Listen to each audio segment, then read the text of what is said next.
안녕하세요. 박성진 변리사입니다. 이번에는 공지예외 적용 주장 출원에 대해서 공부해 보겠습니다. 30조에 규정이 되어 있고 그 관련 조문으로 신규성 상실 사유인 29조 1항 각호가 있기 때문에 관련 조문으로 넣어 놓았습니다. 그래서 이번에 정확하게 아셔야 되는 내용은 공지예외 적용의 절차 및 효과입니다. 공지예외의 요 제도의 카테고리를 보면 출원 시 출원인이 이용할 수 있는 제도다라고 되어 있습니다. 그리고 특허법 목적에서 발명을 보호하자라는 취지가 있었죠. 그죠?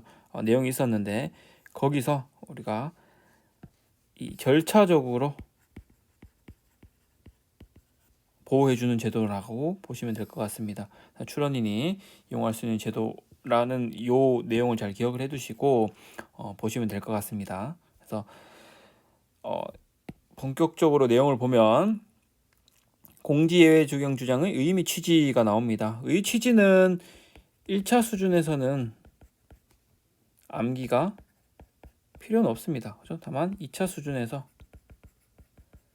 암기가 필요하다 정도만 알고 계시면 될 것 같고, 그리고 이러한 절차에서는 어떤 요건이나 효과 이런 것들이 의의로 나타나는 경우가 되게 많습니다. 그렇기 때문에 그 관련 내용만 잘 알고 계시면 의 취지는 나중에도 쭉 들어온다라는 것이죠. 그래서 같이 한번 보시면 공지예외 적용 주장이라고 하면 특허 출원 전에 이미 공지된 사정이 있더라도 30조 소정 요건을 갖춘 경우 30조가 나오죠. 법조문 30조는 꼭 암기를 해야 됩니다. 그죠? 꼭 암기를 해야 된다. 나중에 2차에서 조문 변기를 할 때 중요하기 때문에 그렇습니다. 그리고 가끔 1차 문제에서도 그냥 법조문 번호가 나오는 경우가 왕왕 있죠. 물론 괄호 안에 그 법조문이 어떤 조문인지를 설명하기는 하지만 그래도 우리가 딱 맞닥뜨렸을 때 이게 뭐야 할 수 있기 때문에 그래도 좀 중요한 조문들은 암기를 해주는 게 정말 좋습니다. 소정 요건을 갖춘 경우 절차기 때문에 요건이 꼭 나옵니다. 그 출원에 있어서 당연은 그저 그 공지를 신규성, 진보성 판단의 인용 발명으로 보지 않는 제도로 말합니다. 그죠? 그래서 그 케이스가 두 가지가 있는데요.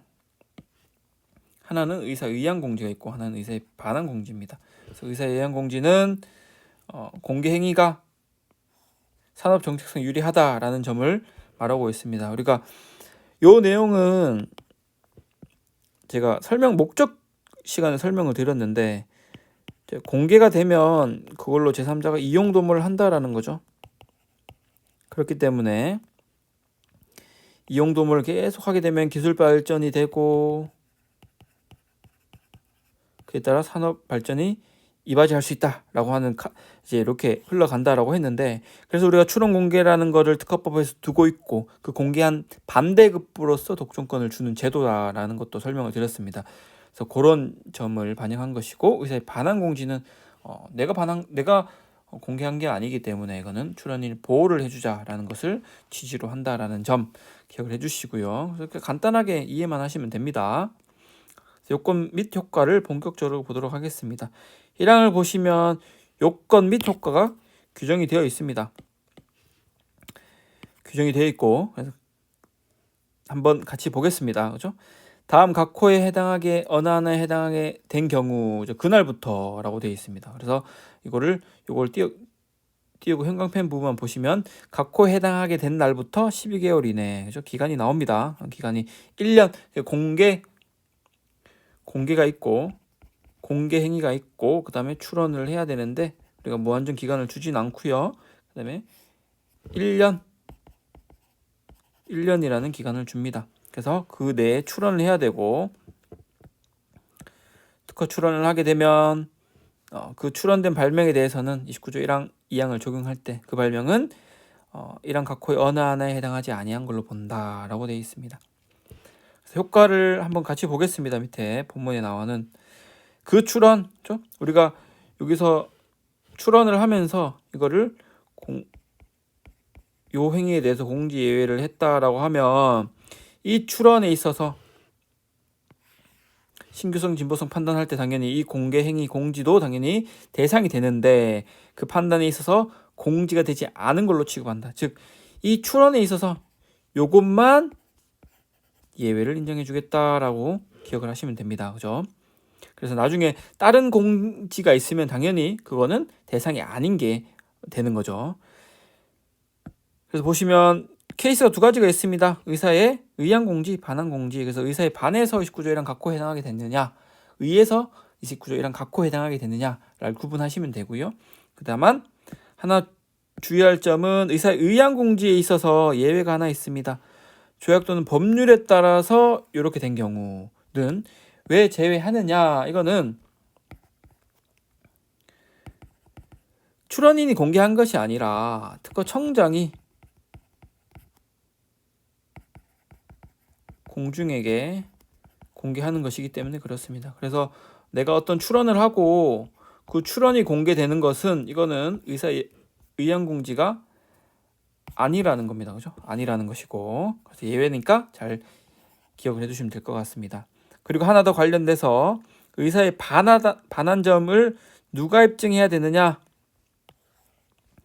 입증 책임과 관련해서는 특허법이나 민법에서 많이 나오죠. 그 사실을 주장함으로써 유리한 효과를 받는 사람이 입증 책임을 진다라고 기억을 하시면 됩니다. 그렇기 때문에 당연히 신규성을 주장하는 자, 내가 신규성이 있다라고 주장하는 자가 이건 의사에 반하다. 그렇기 때문에 요거는 공지 예외에 해당해야 한다라고 주장하는 자가 입증할 책임이 있다라고 기억을 하시면 됩니다. 물론 너무 예전 판례이기 때문에 뭐 나올 가능성이 극히 희박하긴 합니다.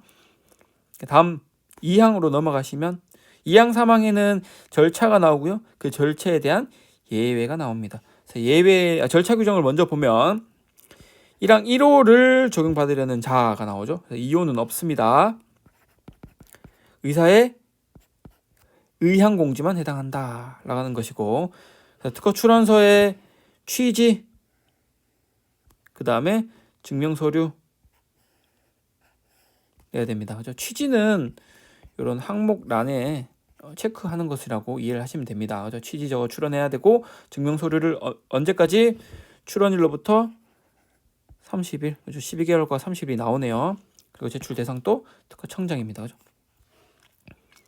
뭐 특별한 언급이 없으면 특허청장이 합니다. 그 다음에 요 내용도 뭐 잘 알아두시고, 그 다음에 절차의 예외가 나옵니다. 예외는 너무 중요하죠, 그죠? 2항에도 불구하고 나옵니다. 그죠?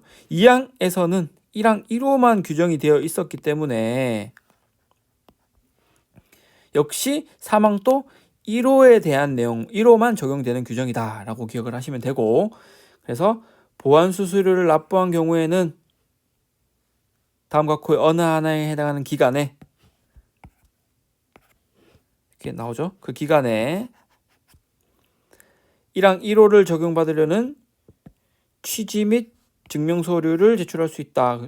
즉 우리가 취지 및 증명 서류는 특허 출원일로부터 30일 내라고 하는 기간이 2항에 있었는데 이 기간이 아니더라도 제출할 수 있는 기간이 있구나. 그래서 언젠데, 그리고 이거는 보정할 수 있는 기간, 우리가 거절을 통지받고 그에 따라 보정할 수 있는 기간, 뭐 그에 따라 자진 보정도 포함되겠습니다. 그래서 다 포함되는 기간에 할 수 있습니다. 그죠? 새로운 사유를 보정하는 거기 때문에, 보완하는 거기 때문에 이런 보정할 수 있는 기간에 할 수 있게끔 한 것이고, 그 다음에 특허 결정 또는 특허 결정 취소 심결 등본 송달 받은 날로부터 3개월 이내 기간입니다. 다만 또 나오죠. 설정 등록을 받으려는 날이 3개월보다 짧은 경우 그날까지라고 되어 있습니다. 이거는 어떤 흐름으로 가게 되냐면, 특허의 출원에 거절 이유가 없으면 특허 결정이 나오고요. 그 다음에 등록료를 납부하게 되면 그에 따라 설정 등록이 이루어집니다. 근데 우리가 특허 결정 받고 나서부터 3개월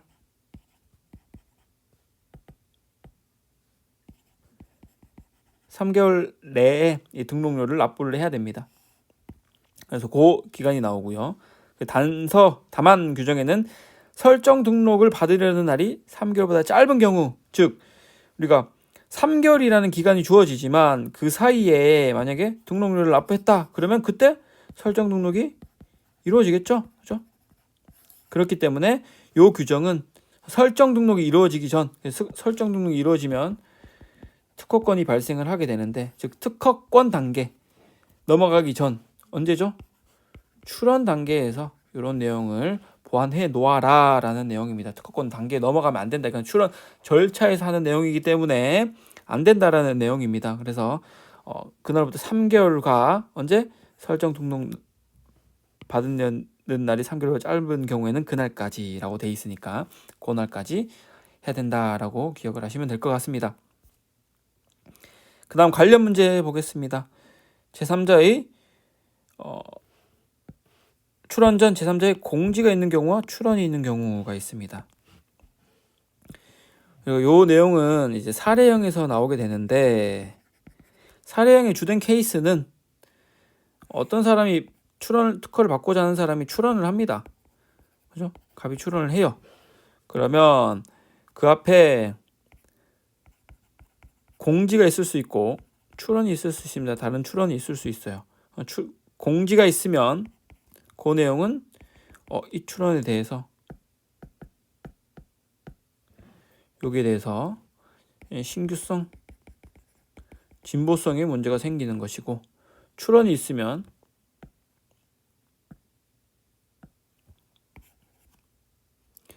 선출원 당연히, 그 다음에 확대된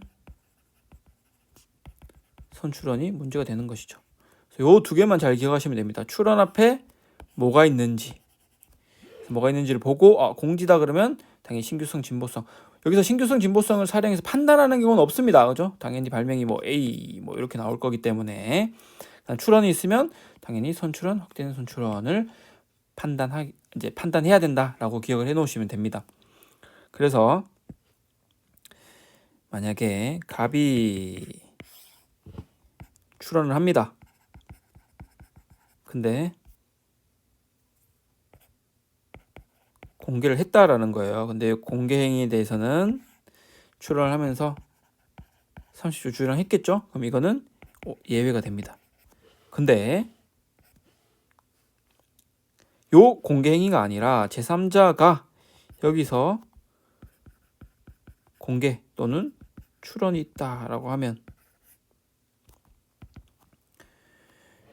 자 여기서 보면 요 앞에 공개가 두 개가 있죠, 그죠? 두 개가 있습니다. 두 개가 있어요. 근데 요 내용을 보니 요건 예외를 밟았으니 요 출원에 대해서 요거는 공지되지 않은 걸로 본다라고 했으니까 넘어갈 수 있는 거지만, 요 공개 행위에 대해서는 여전히 영향을 미친다라는 겁니다. 공지 예외가 안 되니까. 그렇기 때문에 당연히 신규성, 진보성 판단의 인용 발명이 될 수 있는 것이고, 출원 관련해서 보겠습니다. 출원이 있습니다. 출원이 있는데 이 출원을 또 기준으로 보면 앞에 요 공개가 있죠, 그죠? 요 공개가 있기 때문에 요 공개는 요 출원에 대해서는 다시 신규성, 진보성에 인용이 될 수 있다라는 거죠, 그죠? 왜냐하면 여기는 공지회의도 하지 않았고 어떤 행위도 하지 않았기 때문에 그렇게 된다라는 겁니다. 그러면 이 출원은 여기에 대해서 신규성 위반이라는 거죠. 그래서 우리가 아까 따져보아야 한다고 했던 두 개의 규정을 보면, 선출원 지위가 없죠. 신규성 위반이기 때문에. 그렇기 때문에 선출원 지위가 없다. 그럼 선출원 위반은 아니다라는 것이고, 확대된 선출원은 또 두 개로 나뉩니다. 확대된 선출원은 우리가 선출원이라고 하면 출원 이후에 그게 거절되거나 무효되면 선출원 지위가 없는 것이지만, 후발적 무효사유가 있는 경우를 제외하고는. 근데 확대된 선출원은 공개가 됐다고 하면 그것이 출원이 날아가거나 하는 것에 영향을 미치지 않는다라는 겁니다. 그렇기 때문에 이게 공개가 되고 나서 거절이 되면 지위가 있는 것이고, 공개 전에 거절이 되면 지위가 없는 것이다. 이렇게 구분이 되어 있죠. 그래서 보겠습니다.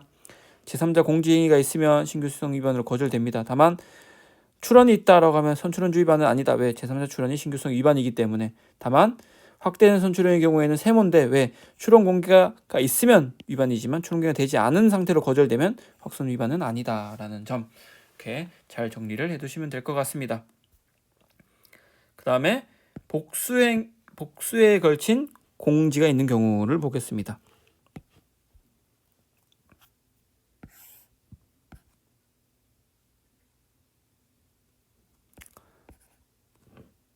출원을 하고 그 앞에 공지 1, 그 다음에 공지 2가 있습니다.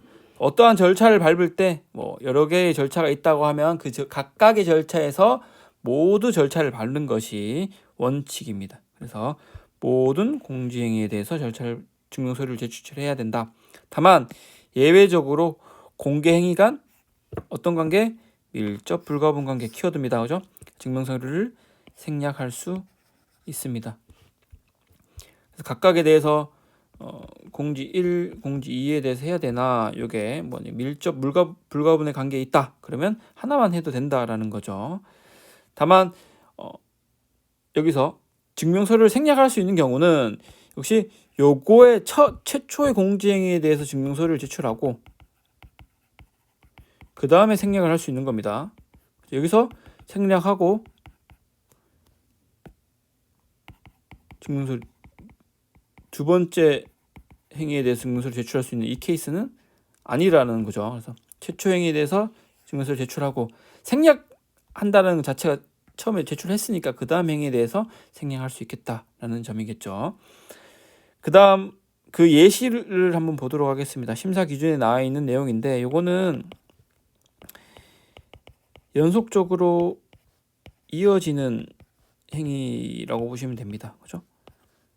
그래서 각 행위를 다 외울 필요는 없고요. 이런 내용으로 기억을 하고 계시면서 그때 시험에서 예시적인 걸 판단하면 됩니다. 대표적으로 시험에 나왔던 내용을 보면 학회 발표와 강연집이 있습니다. 어떤 강연집이 나오고 나서 학회 발표가 이어지죠. 뭐 그 외에도 원고집과 학회 발표, 원고집이 나오고 나서 그 다음에 학회 발표가 이어지고 뭐 그렇습니다. 그죠? 그런 내용으로 기억을 하시면 됩니다. 또 관련 문제를 보시면 특유 출원과의 관계가 있습니다. 이것도 시험에 충분히 나올 수 있는 내용입니다. 잘 나오기도 했고, 그래서 소급표와 관련된 내용인데 우리가 요 분할 분리 변경 출원에서는 출원일 소급표가 있는 것이고 조약과 국내에서는 판단 시점에 소급표가 있죠. 이건 출원일이고 이거는 판단 시점 소급표가 있습니다.